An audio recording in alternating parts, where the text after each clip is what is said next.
Hello, everybody, and welcome to Inside the Aspergers Studios presents stories. Today, I'm joined with Lauren Rosenbaum, ASD life coach, CEO of her own company, and recently married. Welcome to the show, Lauren. Reed, thank you so much. I'm so happy to be here. So first up, let's start off with a little bit about yourself. How did you get to become into tutoring, wanting to help out those kids and get into your own company? My background is in speech language pathology. So I was working in a school as a learning specialist for kids with learning disabilities. And after school, I was working one-on-one with some young kids who needed academic support or speech therapy. And when the pandemic hit, classrooms were closing, schools were closing, and so many kids needed more one-on-one support.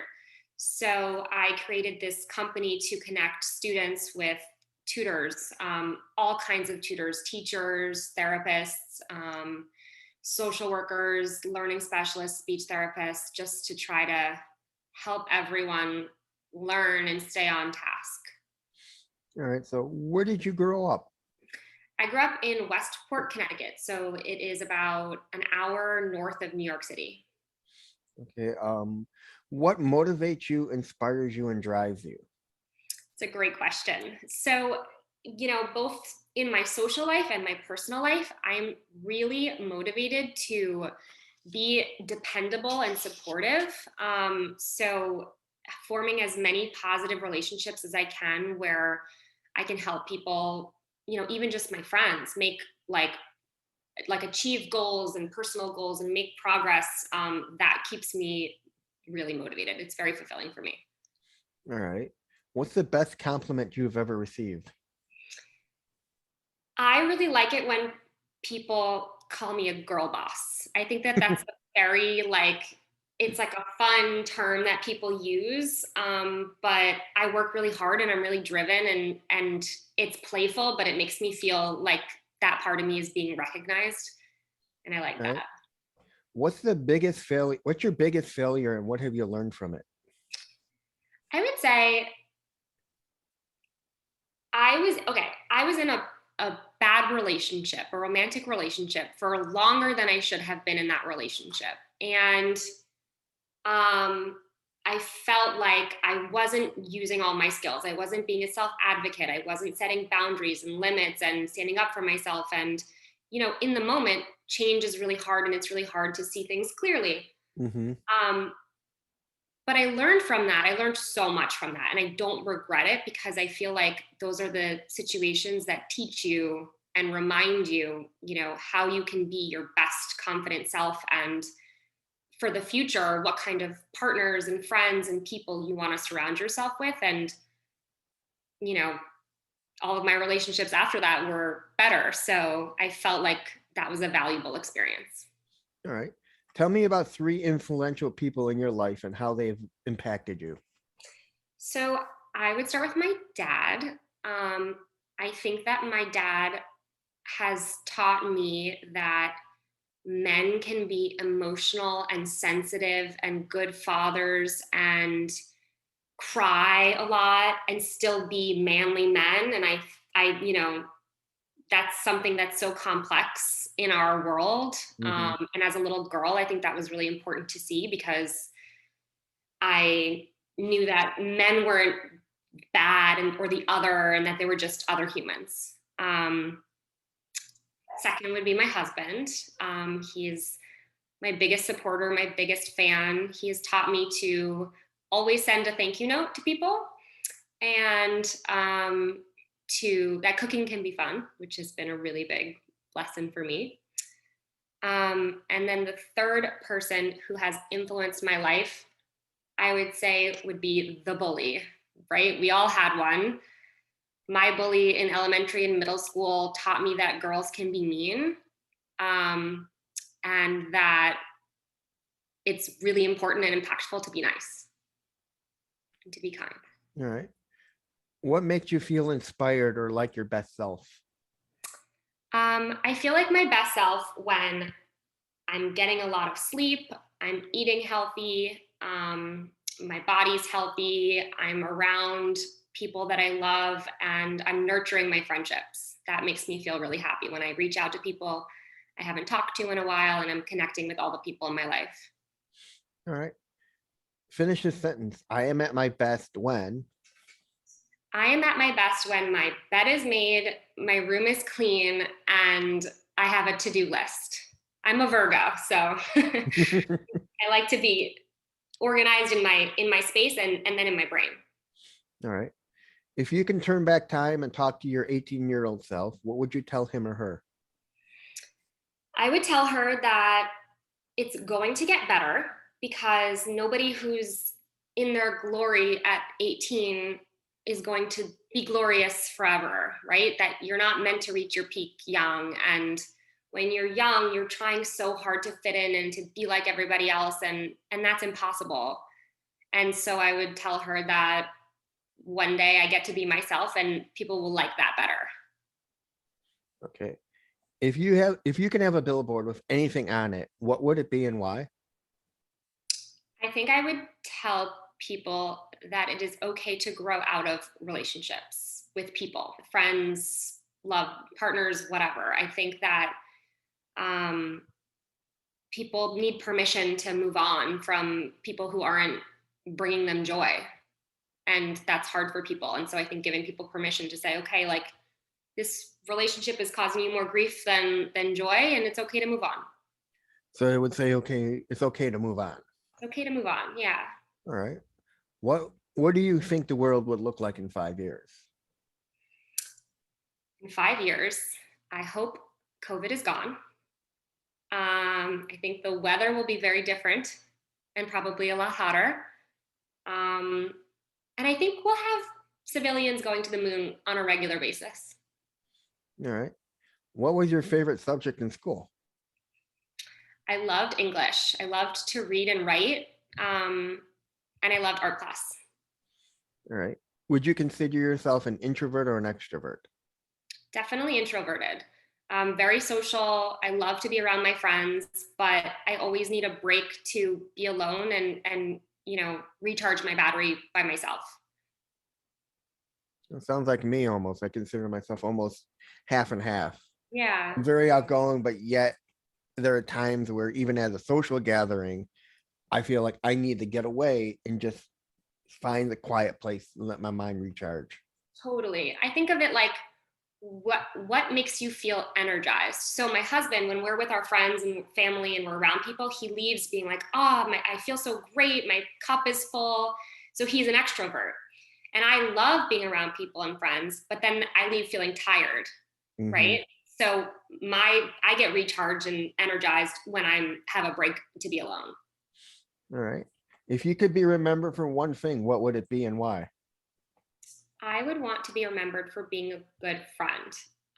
That's something that I take really seriously, and I would want people to say like, oh, she was a good friend. She was loyal, trusting, supportive, good friend. Well, I consider you a good friend. Thanks, Reed. You're welcome. And why don't you tell us a little bit about your story, how you got to become an ASD life coach and where you are now and where you see yourself going? Great. Okay, that's a good one. So in a nutshell, after college, I was teaching preschool and I had a little kid in my class who couldn't really speak very clearly. And so none of the kids wanted to play with him. He was always frustrated and alone and he couldn't communicate. So I had this like light bulb moment where I was like, I want to be a speech therapist because the speech therapist that he was working with was helping him speak and he was able to make friends and it was just magnificent. And what good is life if we can't communicate with people and form relationships?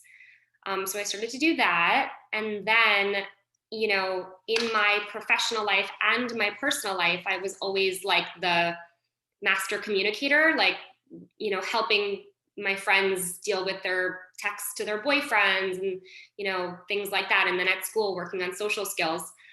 And I saw the show Love on the Spectrum a few winters ago and had another light bulb moment where I was like, oh my God, I could be doing this for work, for a living. So I felt like I was marrying, my professional passions with my personal passions. And I reached out to Jacqueline and got started right away. And it's been amazing. I love it so much. Okay. And now we get to the part of the show where everyone wants to hear the questions. What is your favorite word? My favorite word is inevitable. Go on. I yeah, I love the way it sounds. I love the way it feels to say, and I also love what it means. All right. What is your least favorite word? My least favorite word is ugly. I think it's a very ugly word, and it's not nice. What turns you on creatively, spiritually, and emotionally?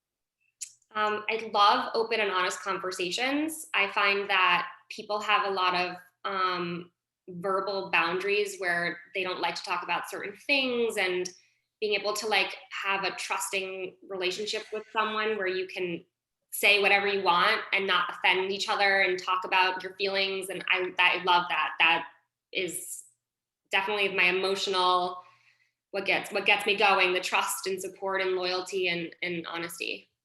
What turns you off? Selfishness.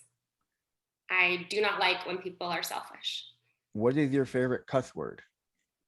The F word, for sure. It relieves so much angst and tension and frustration. And I think there is scientific evidence that your brain feels happier after you say it.